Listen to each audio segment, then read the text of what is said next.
오늘 우리가 함께 읽은 로마서 5장 1절과 2절에는 우리 믿는 자가 누리는 복 가운데 하나가 기록되어 있습니다.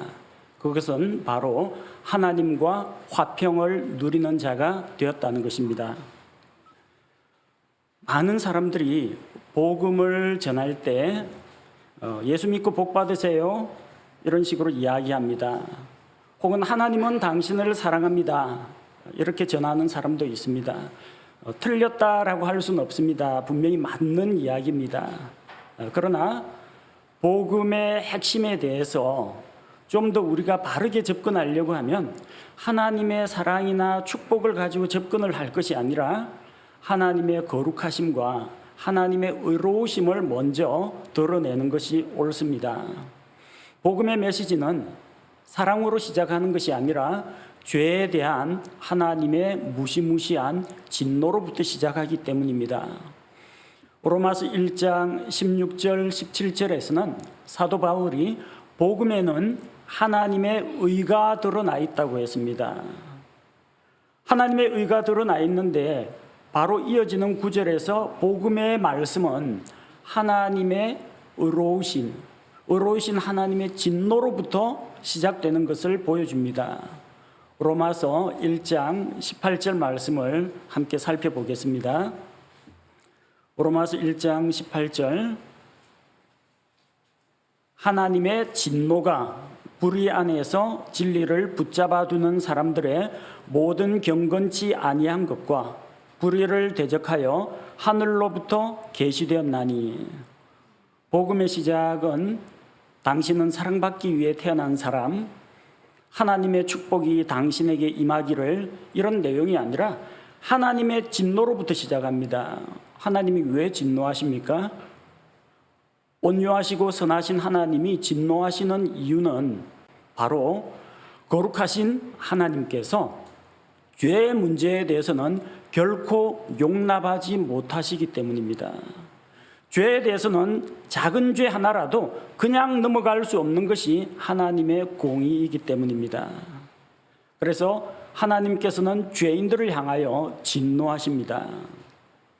거룩하고 의로우신 하나님께서 사람들의 죄로 인해서 사람들의 불의에 대해서 무섭게 진노하십니다.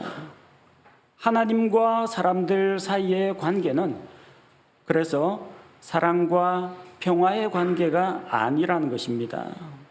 모든 사람은 죄로 인해서 하나님의 진노의 심판을 받아야 마땅한 사람들입니다.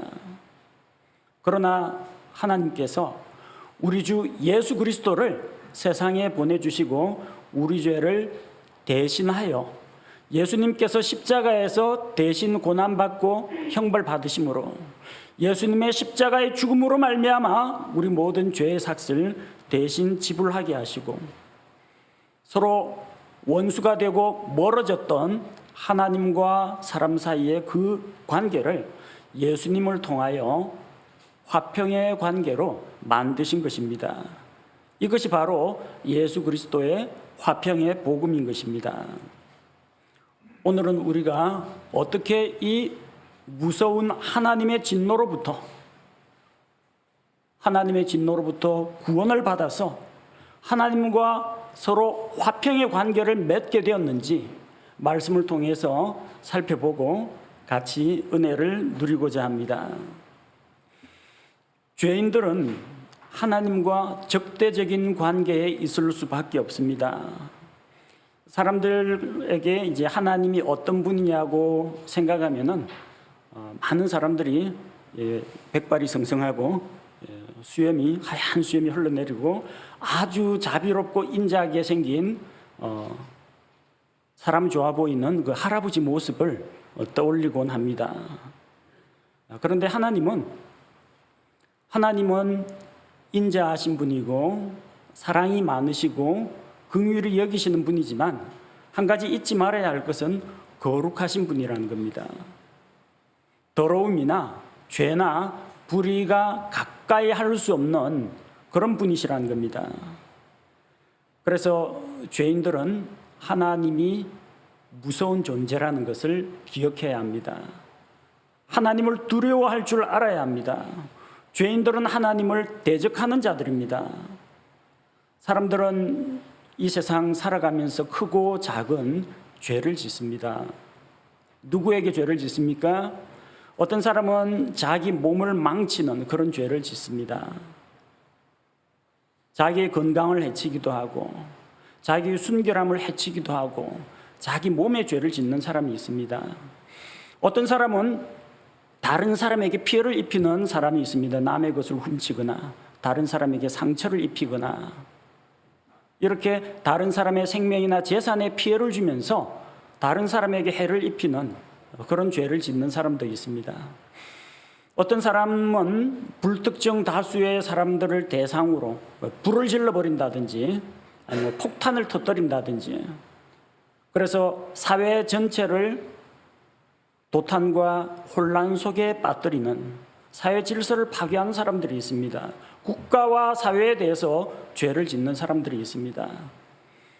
그러나 이 모든 죄는 사회에 짓는 죄든지 다른 사람에게 짓는 죄든지 자기 자신에게 짓는 죄든지 모든 죄는 하나님을 대적하는 죄라는 겁니다. 죄는 하나님을 대적합니다. 하나님의 거룩하신 성품을 어기는 것이 죄이기 때문입니다. 하나님께서 명령하신 하나님의 말씀에 어긋나는 것이 죄이기 때문입니다. 하나님의 선하신 뜻과 계획에 불복종하는 것이 죄이기 때문입니다. 우리는 크고 작은 죄를 짓습니다. 그 죄는 하나님을 대적하여 짓는 것입니다. 그러니 하나님과 죄인 사이가 좋을 수가 없죠. 적대적인 관계입니다. 죄인들은 하나님을 대적하여 죄를 짓고 거룩하신 하나님께서는 그 죄인들을 향하여 무섭게 진노하신 겁니다. 죄인들은 하나님의 편에 있지 않고 마귀의 편에 있습니다. 이 세상의 통치자 마귀를 따라가는 것은 하나님을 반역한 그 마귀를 추종하는 것은 곧 하나님과 적이 된다는 것을 말합니다. 에베소서 2장 3절 말씀을 보겠습니다. 에베소서 2장 3절 지나간 때에는 우리도 다 그들 가운데에서 우리 육신의 욕심 안에서 생활하며 육신과 생각의 욕망을 이루어 다른 사람들과 같이 본래 진노의 자녀들이었으나 우리는 본래 진노의 자녀들이었습니다. 사랑받기 위해 태어난 존재가 아닙니다. 죄 가운데에서 하나님의 진노와 하나님의 무서운 심판을 받기 위해 있는 존재들입니다. 하나님과 대적이 된 자들, 하나님의 진노를 감당해야 될 자들입니다. 만약에 여러분이 누군가를 화나게 만들었고 누구에게 미움이나 원망을 받게 되었다. 마음 편합니까? 마음 편치 않습니다. 자기보다 좀 약한 사람이라고 할지라도 자기와 뭐 크게 관계없는 사람이라 할지라도 자기가 누구에게 잘못을 저질렀다. 그걸로 인해서 그 사람이 자기를 미워할 것 같다. 적지 않게 마음이 부담이 됩니다. 근데 자기가 누군가에게 잘못을 저질렀다. 그 사람이 자기보다 힘이 센 사람이다. 자기보다 권력이 있는 사람이다. 조금 걱정하셔야 됩니다. 그런 사람하고 원수 지는 거 그리 좋지 않습니다. 근데 만약에 자기가 누구를 화나게 했느냐? 온 세상을 창조하시고 온 세상을 다스리시고 죄에 대해서는 엄격하게 심판하시는 하나님을 경노케 했다. 이거 발 뻗고 못 잡니다. 마음속에 엄중한 부담을 안고 살아야 합니다. 죄인들은 하나님의 대적이 되었는데 하나님과 원수가 되었다는 것은 정말로 두려운 일이라는 겁니다. 하나님께서는 죄 짓는 자를 미워하십니다. 불법을 행하는 자를 미워하십니다. 시편 5편 5절에 보니까 시편 5편 5절에 어리석은 자들은 주의 눈앞에 서지 못하리니 주께서는 불법을 행하는 모든 자들을 미워하시며 죄인들은 미움받습니다. 하나님께 미움받습니다. 사람에게 미움받아도 신경이 쓰이는데 크고 능하신 하나님에게 미움받는다, 찍혔다. 마음속에 큰 부담입니다. 하나님이 나를 미워하신다. 사람이 아무리 하나님을 대적해도 하나님을 이길 수는 없어요. 그 하나님의 미움을 산 존재라는 거 얼마나 불안하고 답답하겠습니까? 그리고 주께서는 그렇게 하나님을 떠나 있는 죄인들, 죄 가운데 있는 자들, 구원자를 받아들이지 않는 자들, 이 죄인들에게 진노를 내리신다고 기록이 되어 있습니다. 요한복음 3장 36절 말씀을 보면 요한복음 3장 36절 아들을 믿는 자에게는 영존하는 생명이 있고 아들을 믿지 않는 자는 생명을 보지 못하며 도리어 하나님의 진노가 그 위에 머물러 있느니라. 하나님을 믿지 않는 사람들 그 머리 위에 진노가 머물러 있습니다. 멀리서 하나님께서 날벼락을 내리는 게 아니라 이미 요 머리 위에 진노가 머물러 있어요. 언젠가는 요 머리 위에 있는 그 진노에 불이 붙을 겁니다. 하나님께서 세상을 심판하실 때 바로 그때에는 죄인들은 하나님의 진노를 감당해야 할 것입니다. 크고 능하신 하나님, 거룩하신 하나님, 그 하나님을 내가 경록해 했고 그 하나님에게 미움을 받고 있고 그 하나님과 대적이 되었고 원수가 되었다. 이 말씀을 들을 때 아직까지 자기 죄의 문제를 해결하지 못하신 분들은 두려워 떨어야 합니다. 하나님께 나와 자기 죄의 문제를 해결한 분들은 천만다행이다. 내가 예수님을 믿지 않았더라면, 내가 구원자 주님을 만나지 못했더라면 내가 바로 진노의 자녀, 하나님의 원수, 하나님의 미움받는 자가 되었겠구나. 그런 생각을 할 때 등골이 오싹하는 한편 정말 다행이다. 정말 예수님 믿기 잘했다. 감사한 일이다. 그런 생각이 들 겁니다. 무시무시한 하나님의 진노로부터 우리가 어떻게 해방되어서 하나님과 화평을 누리게 되었는지 오늘 말씀을 통해서 살펴보고자 합니다. 우리가 하나님과 화평을 누리게 된 것은 우리가 잘나서 된 건 없어요. 전부 하나님께서 하셨습니다. 하나님께서 계획하셨고 하나님께서 실행하셨고 하나님께서 완성시켰습니다.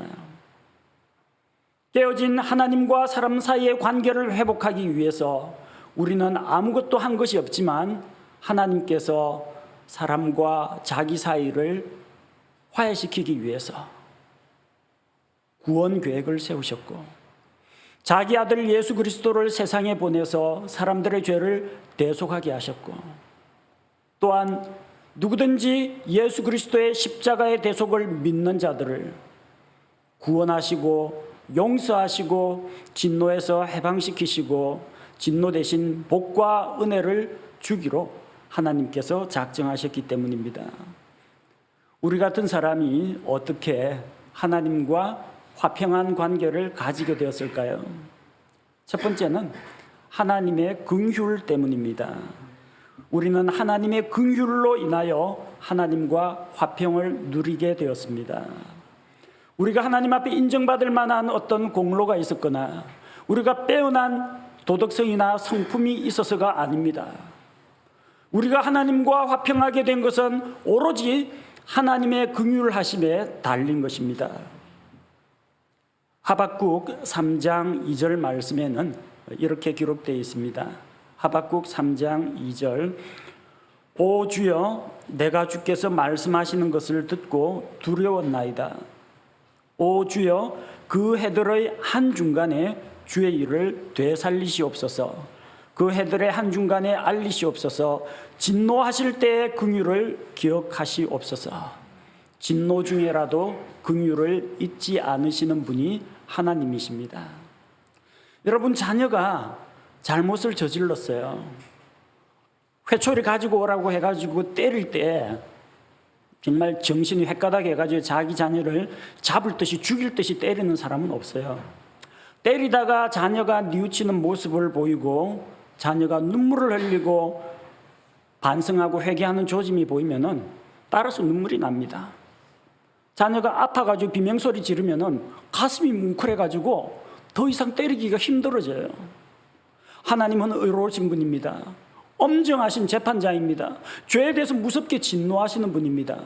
그러나 그럼에도 불구하고 하나님은 진노하면은 머리 꼭대기까지 화가 나가지고 제정신 못 차리는 그런 사람과는 달라요. 진노 중에도 긍휼을 기억하신다는 겁니다. 온 세상이 하나님 앞에 죄로 물들었습니다. 온 땅에 강포와 폭력이 충만했습니다. 하나님의 창조 질서가 무너졌습니다. 사람들이 태어날 때부터 생각하는 것이 악하고 더러운 생각밖에 없습니다. 죄 짓지 않은 사람들이 없어요. 세상을 바라보시며 하나님께서는 슬퍼하시고 또 죄인들로 인해서 진노하셨습니다. 그래서 온 세상을 물로 심판하고자 하셨습니다. 노아의 홍수로 세상을 심판할 때 하나님께서는 긍휼을 베풀어 주었습니다. 바로 노아를 통해서 구원의 방주를 준비하게 했습니다. 사람이든 짐승이든 하나님의 엄중한 말씀을 듣고 심판이 곧 임한다라는 이 말씀을 듣고 누구든지 주께로 나와 방주 안에 들어가는 자는 생명을 보존할 수 있게 해주셨습니다. 하나님이 정말 인정사정 없는 분이라면 아예 경고 없이 지구를 멸망시켜버리면 간단히 풀리는 문제입니다. 그러나 그 죄인들 가운데에서도 정말 하나님을 찾고 하나님의 은혜를 갈망하고 하나님을 향하여 믿음을 보이는 자가 있는지 하나님께서는 그런 자에게 긍휼을 베풀고자 하신 것입니다. 소돔과 고모라는 죄로 인해서 하나님의 심판으로 멸망당한 도시입니다. 소돔 고모라가 불과 유황으로 멸망당할 때 그때에도 하나님께서는 긍휼을 잊지 않으셨습니다. 그 멸망하는 도시 가운데에서 롯과 롯의 가족을 이끌어내어서 멸망 가운데에서도 구원을 보여주셨던 것입니다. 우리는 왜 하나님과 화평하게 되었는가? 우리 자신 때문이 아닙니다. 하나님의 긍휼히 여기심 때문이라는 것입니다. 둘째로 우리가 어떻게 하나님과 화평의 관계를 맺게 되었는가? 그것은 예수 그리스도의 대신 속죄 때문입니다. 예수님이 우리 죄를 대신해 속죄하셨기 때문에 하나님과 우리 사이가 화평하게 되었습니다. 로마서 5장 10절 말씀을 보겠습니다. 로마서 5장 10절. 이는 우리가 원수였을 때 하나님의 아들의 죽음으로 말미암아 하나님과 화해하게 되었을진데 화해하게 된 자로서 더욱더 그분의 생명으로 말미암아 구원을 받을 것이기 때문이라. 우리는 예수 그리스도의 십자가의 대속의 죽음으로 말미암아 하나님과 화해하게 되었습니다. 예수님께서 십자가에서 우리 대신 희생하심으로 말미암아 하나님의 진노를 누그러뜨리신 것입니다. 그래서 예수님을 가리켜 화해 헌물이라고 합니다. 화해 헌물이 뭐냐? 신의 진노를 누그러뜨리기 위해서 바치는 제물을 화해 헌물이라고 합니다. 여러분 잘 아시는 심청전 이야기 있죠? 인당수 이 바다를 지나갈 때는 이 바다 속에 용왕이 진노를 해가지고 풍랑을 일으키는데 그 바다에 처녀 한 사람을 제물로 바치면은 바다가 잠잠해진다고 합니다. 물론 용왕이라는 게 있을 리는 없고 이게 다 뱃사람들이 만들어낸 미신이고 우상숭배에서 나온 것입니다. 그런데 그런 우상의 종교에도 그런 제물이 있다라는 겁니다. 신의 진노를 달래기 위해서 뭔가를 희생해야 합니다. 짐승 헌물을 바치든지 살아있는 처녀를 제물로 바치든지 뭔가를 바침으로써 그 신의 진노를 무마시키고 진노가 변하여 화평과 복이 되게 만드는 것입니다. 예수님께서 하나님의 진노를 누그러뜨리기 위해서 우리 대신 진노를 당하셨습니다. 예수님은 아무 죄가 없습니다. 아무 잘못도 없습니다. 예수님은 죄를 지을 수도 없습니다. 거룩하신 하나님이기 때문입니다. 그런데 그 예수님께서 우리 대신 십자가에 달려서 머리에 가시관을 쓰시고 두 손과 발에 못 박히시고 사람들로부터 멸시와 조롱을 당하시고 우리의 온갖 더럽고 추악한 죄들을 그분의 머리 위에 뒤집어 쓰시고 마침내 의로운 피를 흘려서 자기의 생명의 피를 흘려서 그 피로 우리 죄값을 대신 지불하신 것입니다. 하나님의 진노는 그분의 아들 예수 그리스도 희생헌물, 화해헌물이신 예수님에게 쏟아졌고 그분이 우리 대신 죽음을 당하시고 우리는 예수 그리스도의 대속으로 말미암아 생명을 얻었습니다.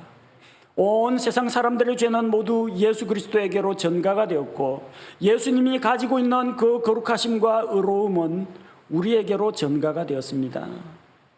예수님 우리 죄를 대신해서 대속하셨기 때문에 하나님의 진노가 더 이상 우리에게 임하지 않습니다. 누구든지 예수 그리스도를 자기의 구원자로 믿고 받아들이는 자는 예수님이 나의 죄를 대신해서 하나님의 그 진노를 대신 감당하셨다라는 것을 자기 것으로 믿고 받아들이는 자는 하나님의 진노에서 벗어나서 하나님과 화평의 관계를 누리게 되는 것입니다.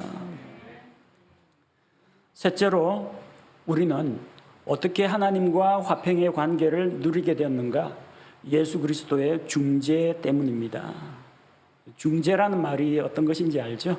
이쪽과 이쪽을 이렇게 데려와서 서로 화해하도록 만들어주는 걸 중재라고 합니다. 누군가 서로 다투었다. 두 사람은 서로 얼굴도 안 보려고 한다. 근데 누군가가 나타나서 이 사람도 부릅니다. 이쪽 사람도 부릅니다. 밥 한번 사주고 서로 악수하도록 하고 달래주고 서로 화합시키는 그런 역할을 하는 사람이 있습니다. 중재자라고 합니다. 하나님과 우리 사이의 그 갈등과 반목과 원수된 관계를 누가 중재할 수 있겠습니까? 사람들 가운데 중재자가 나올 수가 없습니다. 왜? 아무리 언변 좋고 아무리 좀 인품이 훌륭한 사람도 하나님 앞에서는 죄인이기 때문에 이 사람은 하나님 앞에 나아갈 자격이 없습니다. 하늘에 있는 천사가 중재해 줄 수 있을까요? 하늘에 있는 천사는 죄는 안 지었지만 하나님 편에 서 있습니다. 하나님하고 똑같이 죄나 불법을 미워합니다. 사람이 어떤 존재인지 천사는 잘 몰라요. 지식으로는 알지 몰라도 사람이 어떠한 존재인지 경험해 보지도 못했어요. 그쪽은 하나님 편입니다. 사람 가운데 중재자가 나오면 사람 편입니다. 하나님 편 아닙니다. 이래가지고는 중재가 안 됩니다. 하나님과 사람 사이를 누가 중재할 수 있을까요?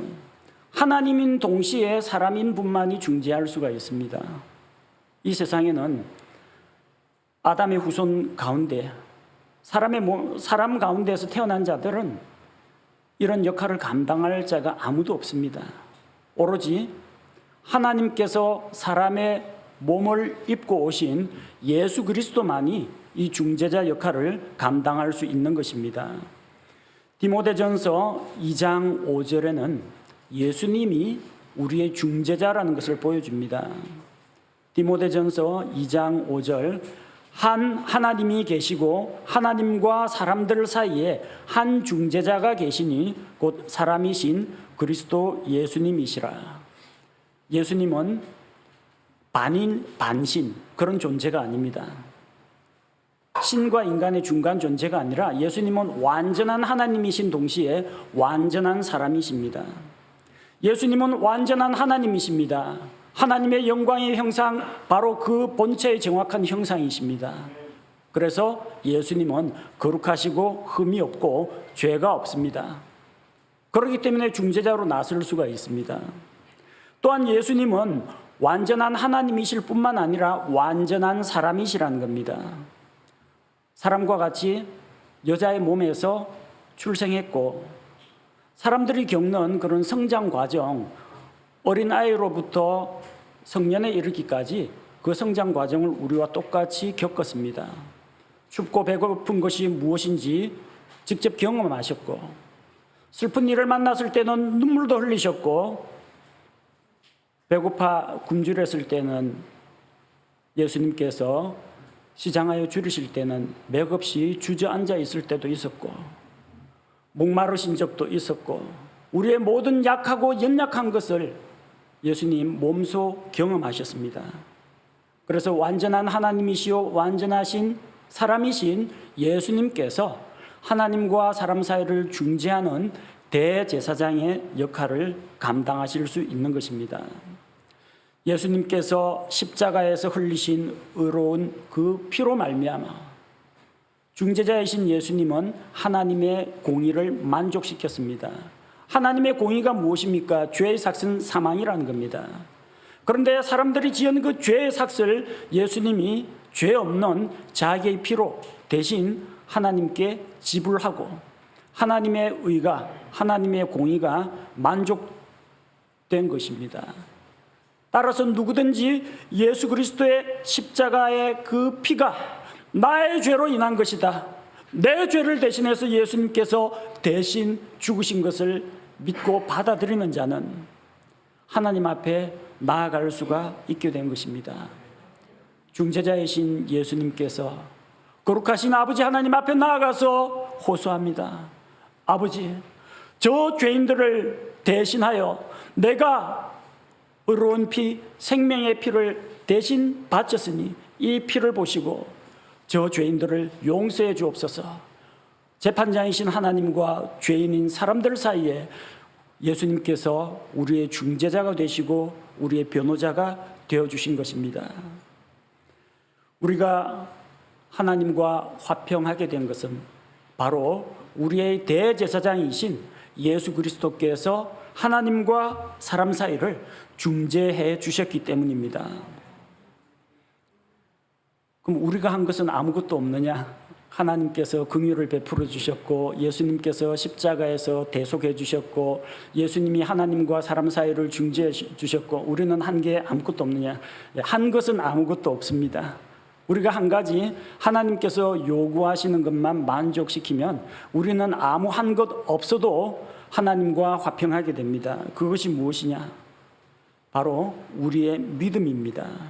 우리는 믿음으로 말미암아 하나님과 화평을 누리게 되었습니다. 믿음은 행위가 아닙니다. 우리가 무슨 공로를 쌓았습니까? 선행을 했습니까? 인격 수양을 했습니까? 한 것은 아무것도 없어요. 믿음이 무엇입니까? 하나님께서 이루신 일들, 하나님께서 약속하신 그것을 그대로 내가 받아들이는 것을 의미합니다. 하나님께서는 사람들에게 은혜와 긍휼을 베푸십니다. 그런데 사람이 그것을 받기를 거절하면 어떻게 됩니까?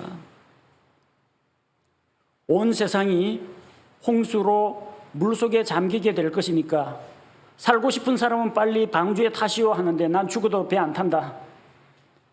그럼 그 사람은 물에 빠져 죽는 수밖에 없습니다.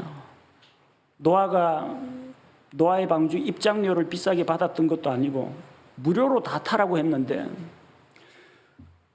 자객이나 커트라인 같은 거 요구하지 않고 아무나 오시오 불렀는데 안 가면 소용이 없다는 겁니다. 꽁꽁 묶어갖고 강제 배열에 태울 수도 없는 노릇이고 제 발로 걸어 나와야 사람이고 짐승이고 제 발로 걸어 나와서 배를 타야 되는데 노아의 방주에 안 타면 소용이 없어요. 하나님이 긍휼을 베풀어 주시고 구원의 길을 예비해 줘도 싫다는데 어떻게 할 도리가 없는 겁니다. 하나님께서 예수님을 화해 허물로 주셨습니다. 누구든지 예수 그리스도를 통하여 구원 얻을 길을 열어주셨습니다. 그런데 구원자이신 예수님을 사람이 거절하면 어떻게 됩니까? 구원자를 거절하면 구원을 받지를 못합니다. 예수님이 하나님과 사람 사이를 이렇게 중재시켜 주려고 하는데 그 중재를 뿌리치고 거절하면은 그 사람은 하나님과 화해할 수가 없는 것입니다. 여러분에게 무슨 대단한 일을 하라고 한 것이 아닙니다. 중요한 자격 요건을 갖추라고 요구한 것이 아닙니다. 오로지 하나님께서 계획하시고 예수님께서 다 이루어 놓으셨는데 그걸 자기 것으로 믿고 받아들이라고 믿음을 요구하시는 것입니다. 우리 오늘 1절 말씀에 뭐라고 되어 있습니까? 로마서 5장 1절에 1절 말씀 다시 보겠습니다. 그러므로 우리가 믿음으로 의롭게 되어 우리 주 예수 그리스도를 통해 하나님과의 화평을 누리는도다. 자, 우리가 어떻게 하나님과 화평을 누리느냐? 믿음으로 의롭게 되어서 그렇습니다. 하나님과 화평하게 되는 것은 믿음으로 되는 겁니다. 내 믿음으로 되는 게 아닙니다. 예수 그리스도의 믿음으로 됩니다. 믿습니다. 뭘 믿어요? 예수님이 없으면 뭘 믿느냐는 겁니다. 예수님이 십자가에서 우리 죄를 위해 대신 속죄하지 않으시면 뭘 믿습니까? 예수님이 십자가의 대속의 공로를 이루어 놓으셨으니까 그걸 믿으라는 겁니다. 내가 믿는다가 아니라 예수님이 먼저 구속사역을 해놓으셔야, 하나님의 약속의 말씀이 있어야 그 다음에 내 믿음이 따라오는 것입니다. 우리는 그래서 우리 자신의 노력이 아니라 하나님께서 다 이루어 놓으신 거, 예수님께서 우리를 위해 이루어 놓으신 것을 믿음으로 받아들이는 것뿐입니다. 예수 그리스도를 자기의 구원자로, 나의 죄 문제를 대신 해결해 주신 구원자로 믿고 받아들이는 자는 죄 용서받고 하나님과의 관계가 회복이 되고 하나님과 화평을 누리게 되는 것입니다. 우리는 믿음으로 의롭게 되었습니다. 우리는 예수님을 믿고 하나님께서는 그 예수 그리스도의 십자가의 대속의 피를 보시고 우리 죄를 용서하시고 우리를 의롭다고 하시고 받아들여 주시는 것입니다.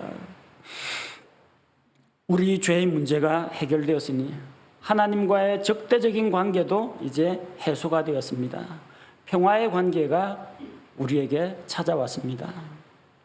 우리는 믿음으로 의롭게 되어 하나님과 화평하게 된 자로서 복을 누립니다.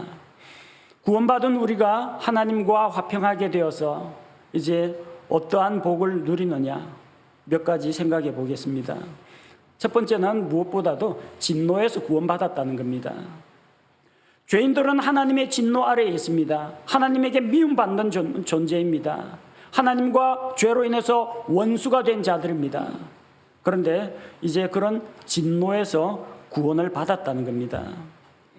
로마서 5장, 우리 오늘 읽은 로마서 5장 9절과 10절을 살펴보겠습니다. 로마서 5장 9절과 10절. 그러면 이제 우리가 그분의 피로 말미암아 의롭게 되었은즉 더욱더 그분을 통해 진노로부터 구원을 받으리니 이는 우리가 원수였을 때에 하나님의 아들의 죽음으로 말미암아 하나님과 화해하게 되었을진데 화해하게 된 자로서 더욱더 그분의 생명으로 말미암아 구원을 받을 것이기 때문이라. 성경 말씀처럼 우리는 진노로부터 구원받았습니다. 그게 하나님하고 화해하게 된 것, 하나님과 화평하게 된 것입니다. 거룩하고 의로우신 하나님께서 죄와 불의를 미워하십니다. 하나님을 믿지 않고 반역하는 죄인들에게는 하나님께서 무섭게 진노하시며 심판과 형벌을 내리십니다.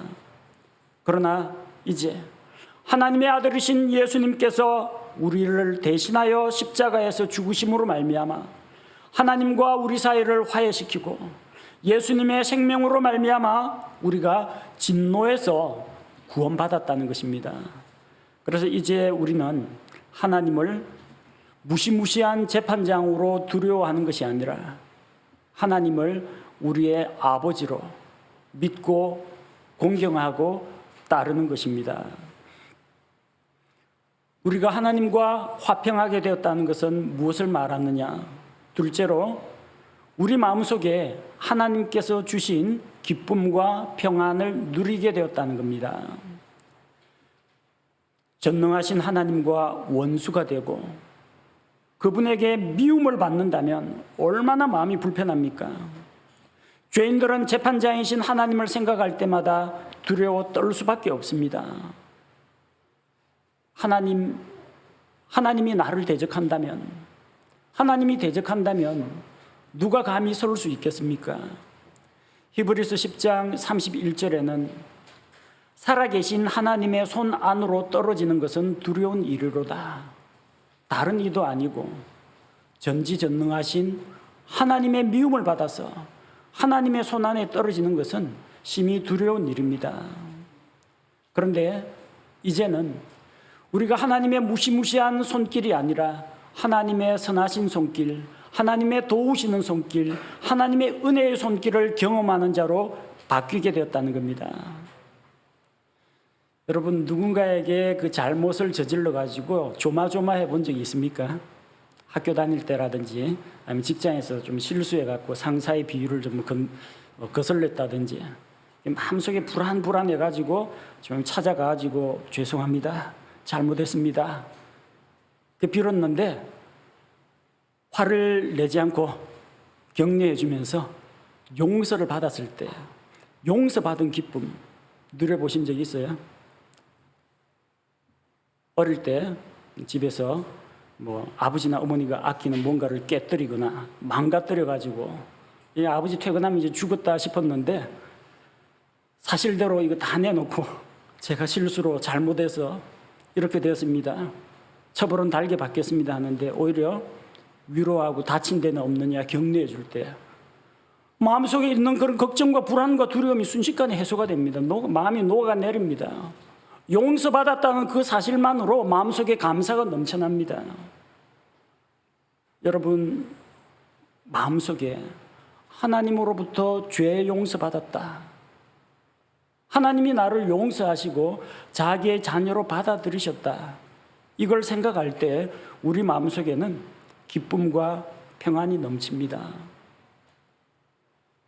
하나님은 구원받은 성도들, 용서한 성도들을 대적하지 않으십니다. 하나님께서는 이제 그들을 죄인으로 다루시는 것이 아니라 하나님의 자녀로 다루시고 우리에게서 하나님께서는 감사와 찬양과 예배를 받으시기에 기뻐하십니다. 우리가 이렇게 나아와서 하나님 앞에 예배드리는 것이 바로 화평하게 되었기 때문입니다. 하나님, 우리의 구원이 되시는 하나님, 우리의 찬양과 우리의 존경을 받기에 합당하신 하나님, 그 하나님 앞에 나와서 우리가 예배드리는 것은 하나님과의 적대관계가 해소가 되었고 하나님과 화목하게 되었기 때문에 예배를 드릴 수 있는 것입니다. 예배를 드릴 때 우리 마음속에 기쁨과 평안이 있습니다. 하나님과 화해한 자가, 하나님과 화목하게 된 자가 누리는 복입니다.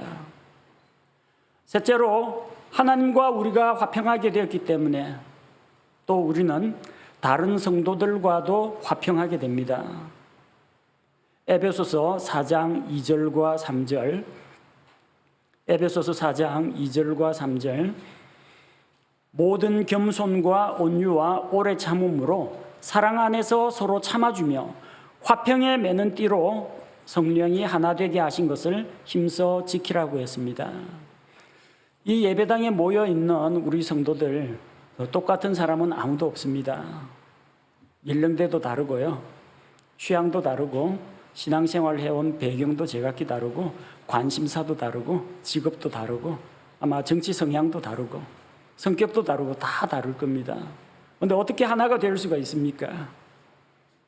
보통 사람들은 나는 나고 나 아닌 것을 잘 용납하지를 못합니다. 근데 내가 저 형제도 저 자매님도 용납하고 받아들일 수 있는 이유가 무엇입니까? 그리스도 안에 하나가 되었기 때문입니다. 우리 모두가 구원받아 같은 하나님의 자녀가 되었기 때문입니다.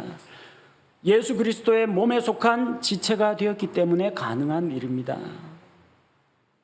지역교회 안에 다양한 사람들이 모여 있을지라도 한 하나님이 계십니다. 한 말씀이 있습니다. 한 믿음이 있습니다. 한 소망이 있습니다.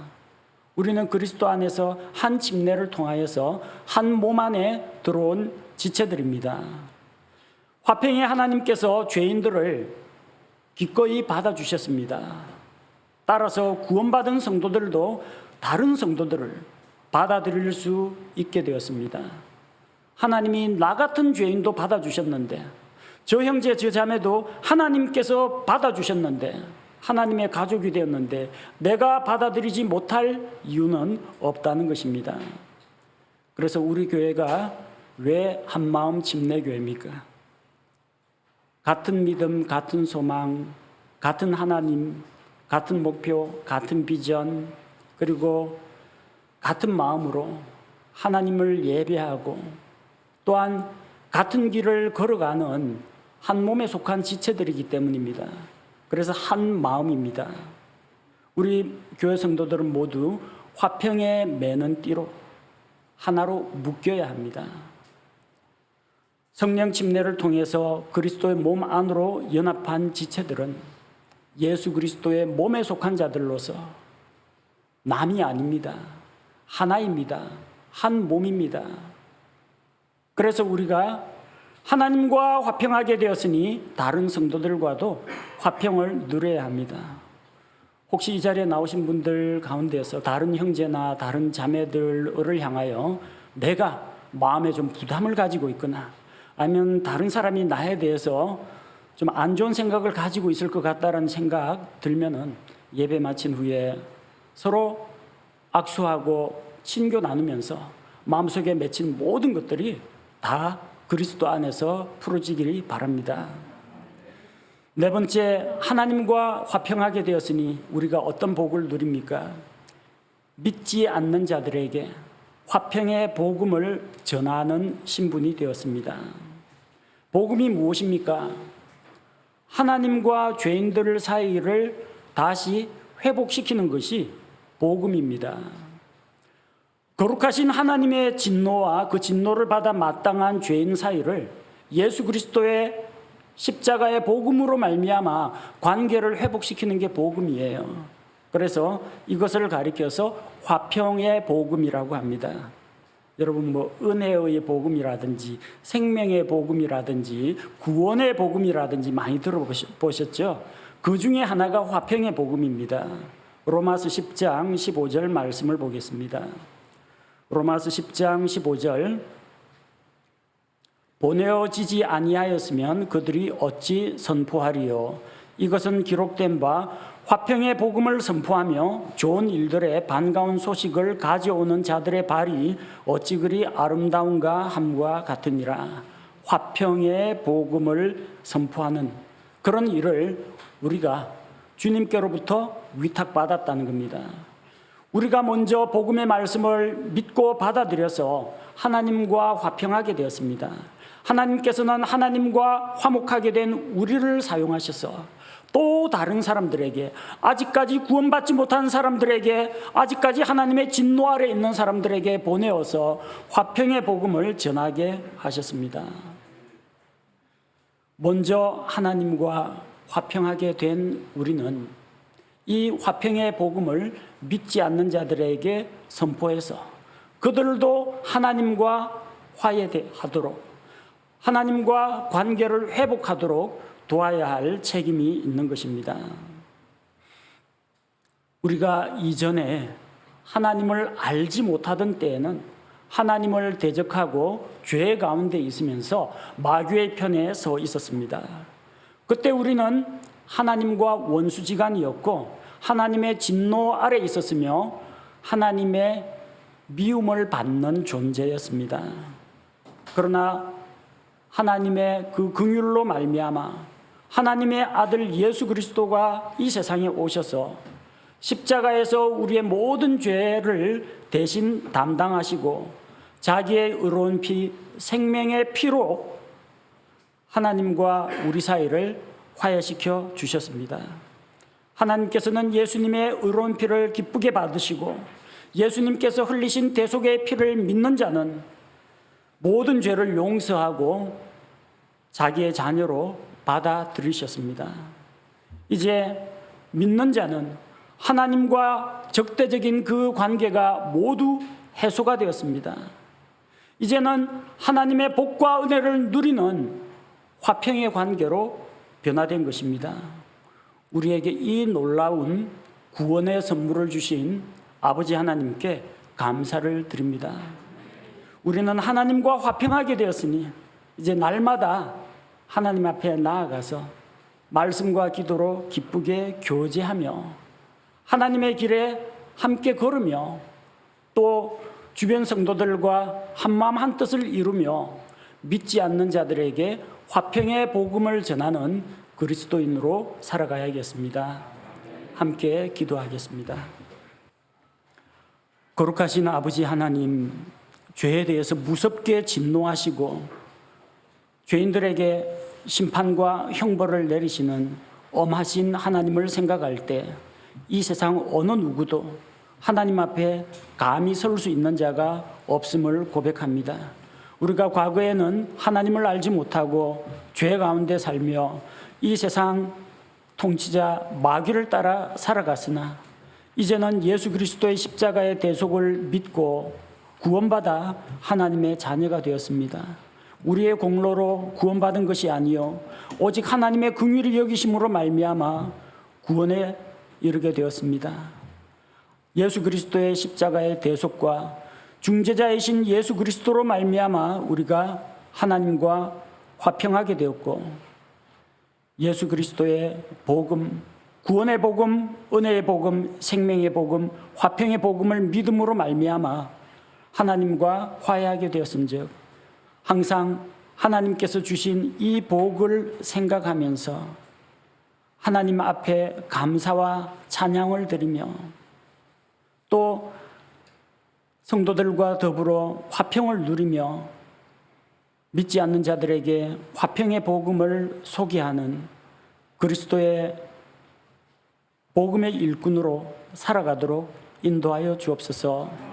하나님과 화해하게 되었으니 하나님을 무서워할 것이 아니라 하나님을 공경하고 예배하고 찬양하며 하나님을 더 가까이 하며 하나님을 알아가고 배워가게 하옵소서. 예수님의 이름으로 감사드리며 기도합니다. 아멘.